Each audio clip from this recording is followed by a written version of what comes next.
Alright, hey guys, here's the last thing I got from the estate sale. They had a bunch of old stuff. I think I bought most of all the vintage electronics.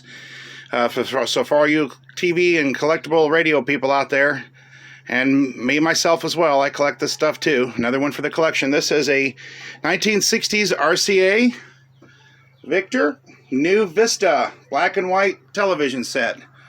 They said it was working when they quit using it, like, oh my gosh, 15 or more years ago, maybe 20, she said. So been sitting up in the storage attic or something of their house. They were selling the house. So yeah, well, we'll see. I haven't looked at it or done anything to it yet. I've plugged it in, haven't turned it on yet, but I'm just going to hard start this thing. So if it either works or it don't, or if it starts to smoke or pop, you'll see it first as well as I will. Usually it's best to bring up something like this on what's called a variac. A variac is an isolation transformer. You can bring the voltage up slowly instead of just throwing 117 volts to it all at once, but you know what? Oh well. In this case, let's just see what happens. Okay, that was a good sign. Let's see what she does. I'm kind of willing to bet if it does work, it's not going to work correctly. Sitting that long of a time, capacitors and stuff are going to be dried out, probably, so we'll see. Got to give it a few minutes here for the tubes to warm up. I see that the dial light's not working. That should be lighting up. But, let's see. Oh, there. Let's see what happens. Oh, hey, we got something. Let's kill one of these lights. Let's turn this other light off, see if we can see the better. Well, I'm surprised. The vertical's a little bit on the funky side there. Of course, I'm not going to get nothing. I have a VCR that I use out here, but the darn thing decided to act up the other day. Well, it actually filled out.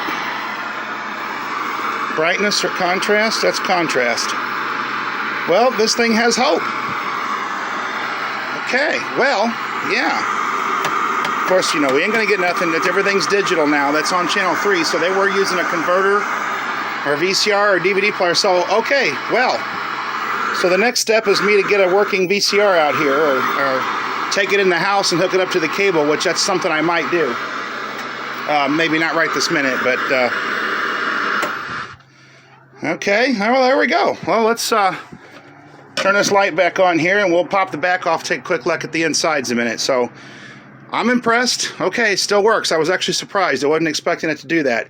But to see if it's actually working correctly, I'll need to hook it to a VCR or I can't really hook a DVD player with it. I don't have that converter that you would need to get rid of that microvision that they call, or macrovision.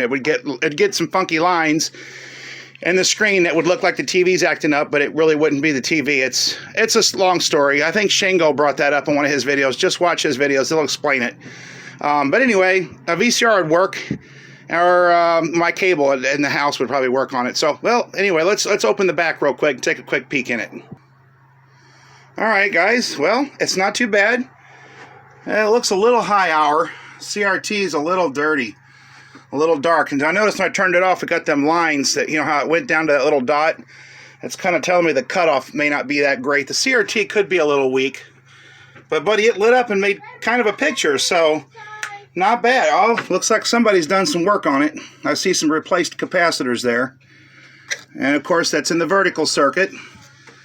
So, yeah, RCA, there was a thing with those in the 60s of the, oh yeah. Yeah, so there looks like a couple of those capacitors in this vertical circuit's been replaced. So, but that's okay. That's pretty normal for this set this old. So, overall, though, nothing else has been really done to it, it doesn't look like. So, yeah, not bad. Yeah, just right there in the vertical.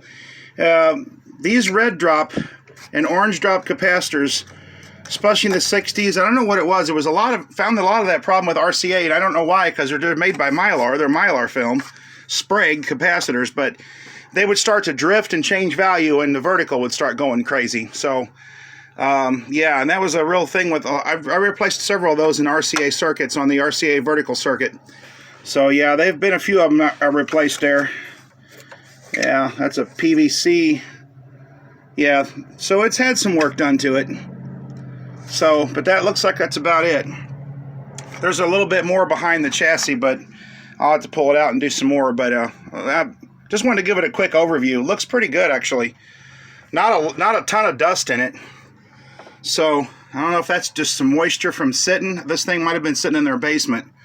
So, well, there you have it. There's the 60s RCA black and white New Vista television. Not bad. I'm actually impressed. Really may not have to do anything to it. Maybe in the next video I'll hook it up to a cable or a VCR and we'll see how it actually performs. So, all right, well, there it is, guys. Thanks for watching.